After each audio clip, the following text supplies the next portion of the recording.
Hello viewers, তোমরা সবাই কেমন আছো? আশা করছি তোমরা সবাই ভালো আছো। আমি আজকে হৃদয় হরণ পিঠার রেসিপি নিয়ে তোমাদের কাছে হাজির হয়েছি। আর এই হৃদয় হরণ পিঠাটা যে খেতে এতটা পরিমাণে সুন্দর হয় আমি তোমাদেরকে বলে বোঝাতে পারবো না। তো এটার জন্য আমি কী কী উপকরণ নিয়েছি সেটা প্রথমেই জেনে নিই। তো প্রথমেই দেখো, আমি একটা গ্যাস ওভেনে কড়াই চাপিয়ে এর মধ্যে 1 কাপ পরিমাণ জল দিয়ে দেবো।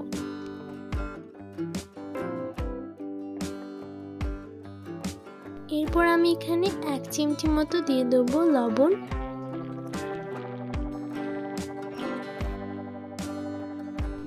এরপরে কিন্তু আমি এটাকে পুরোপুরি ফুটিয়ে নেব। তো জল ফুটে যাওয়ার পর কিন্তু আমি এর মধ্যে 1 কাপ পরিমাণ দিয়ে দেবো ময়দা।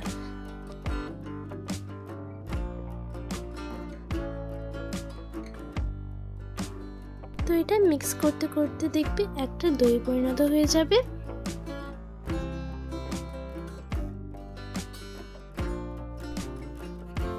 তো ভালোভাবে দেখো আমি এটাকে মিক্স করতে করতে বানিয়ে নিয়েছি।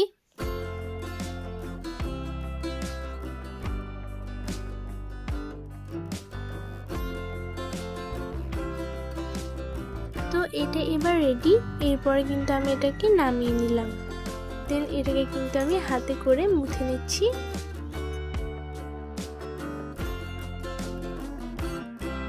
এখন এটা হাতে করে বেশ কিছুক্ষণ মুথে নেওয়ার পরই দেখবে একটা সফট ডোয়ে পরিণত হয়ে যাবে। তো ছোট্ট ছোট্ট একেবারে দেখো লুচির যেরকম লিচি হয় ঠিক সেরকম ভাবে কিন্তু কেটে নিচ্ছি।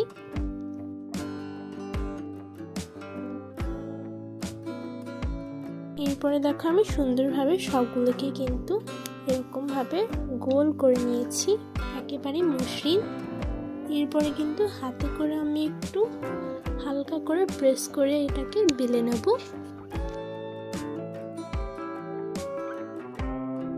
তো সুন্দরভাবে কিন্তু আমি এটাকে এখন বেলে নিচ্ছি। একটু বড় সাইজের করে কিন্তু এটাকে বেলে নিতে হবে।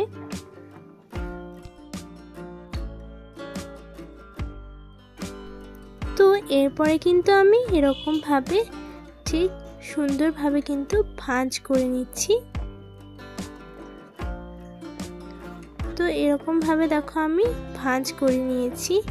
এরপরে যে লাস্টের যে পার্টটা আছে সেটাকে কিন্তু আমি ঠিক এরকম ভাবে জোড়া লাগিয়ে ঠিক হাতে করে কিন্তু আমি এরকম ভাবে একটু প্রেস করে দিলেই তৈরি হয়ে গেল আমাদের হৃদয় হরণ পিঠা।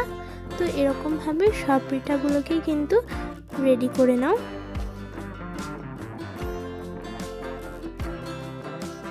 তো বন্ধুরা, আমি কিন্তু আরেকটাকেও সেম প্রসেসই বানিয়ে নিচ্ছি।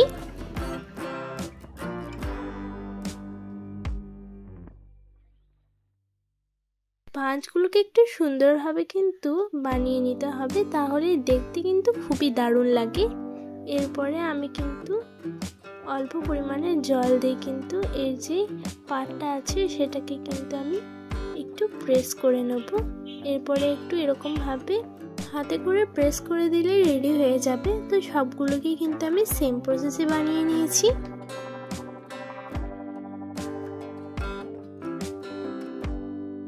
গ্যাস ওভেনে দেখো আমি একটা কড়াই চাপিয়ে দিয়ে দিয়েছি তেল। এরপরে তেলের ওপরে কিন্তু এই যে হৃদয় হরণ পিঠাটা আছে সেটাকে কিন্তু আমি ছেড়ে দেবো।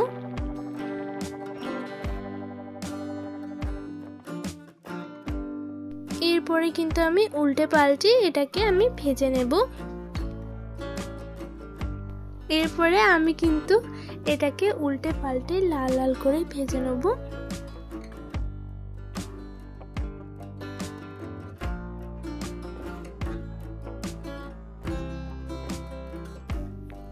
তো বন্ধুরা, তোমরা অবশ্যই কিন্তু এই হৃদয় হরণ পিঠাটা একবার হলেও ট্রাই করে দেখো, কেননা এটা কিন্তু খেতে খুবই দারুণ লাগে।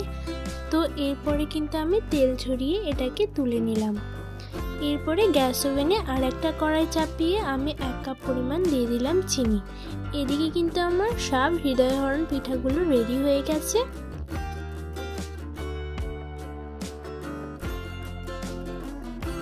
এরপর আমি এর মধ্যে দিয়ে দেবো জল।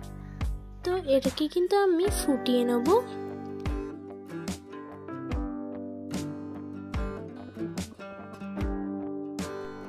চিনিটাকে কিন্তু আমি খুব সুন্দরভাবে মেল্ট করে নেব।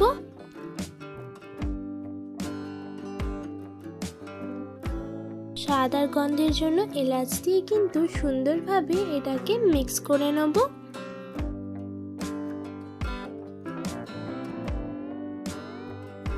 এখন কিন্তু আমার শিরাটা একেবারে রেডি। আর শিরা থেকে কিন্তু আমি এলাচগুলোকে তুলে নিচ্ছি। দেখো আমার কিন্তু সবগুলো তোলা হয়ে গেছে। দেন আমি এর মধ্যে হৃদয় হরণ পিঠাটাকে দিয়ে দেব। এক এক করে হৃদয় হরণ পিঠাগুলো কিন্তু আমি এই শিরার মধ্যে খুব সুন্দরভাবে ডুবিয়ে নেব। আর একটা কথা, শিরাটাকে কিন্তু উষ্ণ গরম হতে হবে। দেন আমি এটাকে ঢাকা দিয়ে কিছুক্ষণ ফুটিয়ে নেব। এখন আমি এটাকে ঢাকা দিয়ে দিচ্ছি। তো এটাকে কিছুক্ষণ ফুটিয়ে নেওয়ার পর দেখো এই যে শিরাটা কিন্তু খুব সুন্দরভাবে খেয়ে নিয়েছি। এরপরে এক এক করে কিন্তু আমি এটাকে সার্ভ করে দিচ্ছি। আর দেখতেই পারছো হৃদয় হরণ পিঠাটা দেখতে খুব সুন্দর লাগছে, খেতে কিন্তু তার থেকে বেশি রসালো হবে। অবশ্যই কিন্তু তোমরা এটাকে ট্রাই করে দেখো। আজকের মতো বিদায় নিচ্ছি। ভালো থাকবে, সুস্থ থাকবে, আর পরের ভিডিওটার জন্য অপেক্ষা করবে। যারা আমার চ্যানেলটাকে এখনও পর্যন্ত সাবস্ক্রাইব করেনি তারা অতি অবশ্যই আমার চ্যানেলটাকে সাবস্ক্রাইব করে নাও। পাশে দেখো একটা বেল আইকন আছে, সেটা অবশ্যই ক্লিক করে অল নোটিফিকেশন অবশ্যই ক্লিক করে দেবে, যাতে আমার নিত্য নতুন ভিডিও নোটিফিকেশন সর্বপ্রথম তোমার কাছে যেয়ে পৌঁছায়।